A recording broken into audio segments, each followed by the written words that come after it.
আসসালামু আলাইকুম ওয়ারাহমাতুল্লাহ।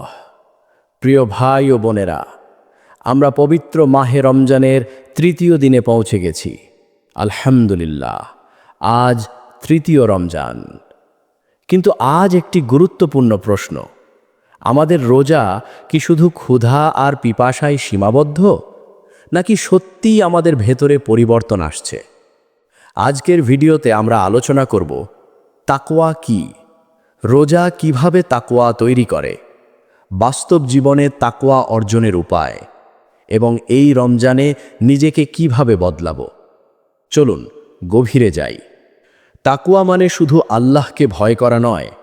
তাকওয়া মানে আল্লাহকে এমনভাবে ভালোবাসা যেন আমরা একা থাকলেও গুনাহ না করি। রমজানের মূল উদ্দেশ্যই তাকওয়া অর্জন। কারণ যখন একজন মানুষ তাকওয়াবান হয়, তখন তার চরিত্র বদলে যায়, আচরণ বদলে যায়, জীবন বদলে যায়। রমজান হলো কুরআনের মাস। এই মাসেই নাজিল হয়েছে আল কুরআন, যা মানুষের অন্তরকে জাগ্রত করার জন্য। কুরআনের শিক্ষা হলো মানুষ যেন তার প্রতিটি কাজে আল্লাহর উপস্থিতি অনুভব করে। ভাবুন তো, আপনি একা ঘরে আছেন, কেউ দেখছে না, কিন্তু আপনি পানি খাচ্ছেন না, কারণ জানেন আল্লাহ দেখছেন। এটাই তাকওয়া। এই অনুভূতিটা যদি রমজানের পরও থাকে, তাহলেই সফলতা। ক্ষুধা লাগছে, তবুও খাবেন না। রাগ হচ্ছে, তবুও চুপ থাকবেন। এটাই আত্মসংযম। রোজা রেখে কেউ যদি মিথ্যা বলে, গীবত করে, তাহলে রোজার আসল উদ্দেশ্য পূরণ হয় না। সেহরির সময়, ইফতারের আগে আল্লাহর সাথে সম্পর্ক গভীর করে। মনটা আল্লাহর দিকে নরম হয়ে যায়। আমাদের প্রিয় নবী হযরত মুহাম্মদ সাল্লাল্লাহু আলাইহি ওয়াসাল্লাম ছিলেন সবচেয়ে তাকওয়াবান ব্যক্তি। তিনি একা থাকলেও, কষ্টে থাকলেও, ক্ষমতা হাতে থাকলেও কখনো অন্যায় করেননি। রমজানে তার ইবাদত আরও বেড়ে যেত। তিনি আমাদের শিখিয়েছেন তাকওয়া শুধু কথায় নয়, কাজে প্রমাণ করতে হয়। একটি বাস্তব উদাহরণ: ধরুন একজন দোকানদার রোজা রেখেছেন। একজন ক্রেতা ভুল করে বেশি টাকা দিয়ে গেছে। তিনি চাইলে চুপচাপ রেখে দিতে পারেন, কেউ জানবে না। কিন্তু তিনি ফেরত দিলেন। কেন? কারণ তার মধ্যে তাকওয়া আছে। এই রমজান কি আমাদের এমন বানাচ্ছে? তাকওয়া অর্জনের বাস্তব উপায়: নিয়মিত নামাজ।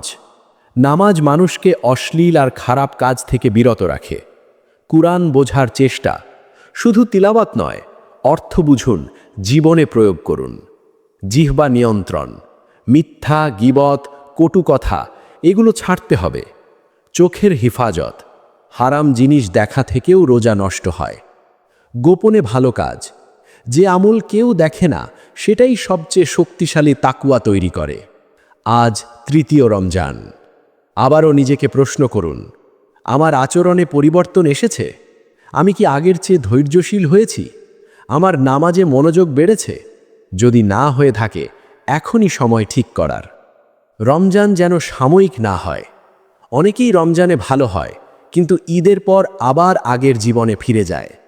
সত্যিকারের সফলতা হলো রমজানের শিক্ষা সারা বছরের জন্য ধরে রাখা। 5 ওয়াক্ত নামাজ চালু রাখা, কুরআনের সাথে সম্পর্ক বজায় রাখা, গুনাহ থেকে দূরে থাকা। ধরুন এটাই আপনার জীবনের শেষ রমজান।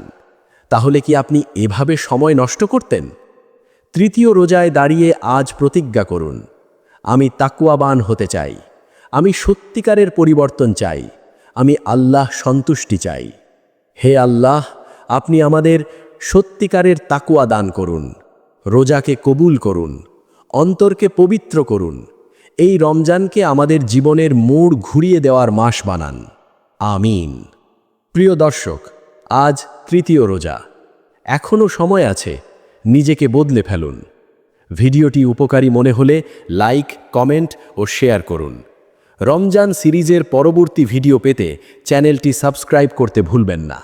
আসসালামু আলাইকুম ওয়া রাহমাতুল্লাহ।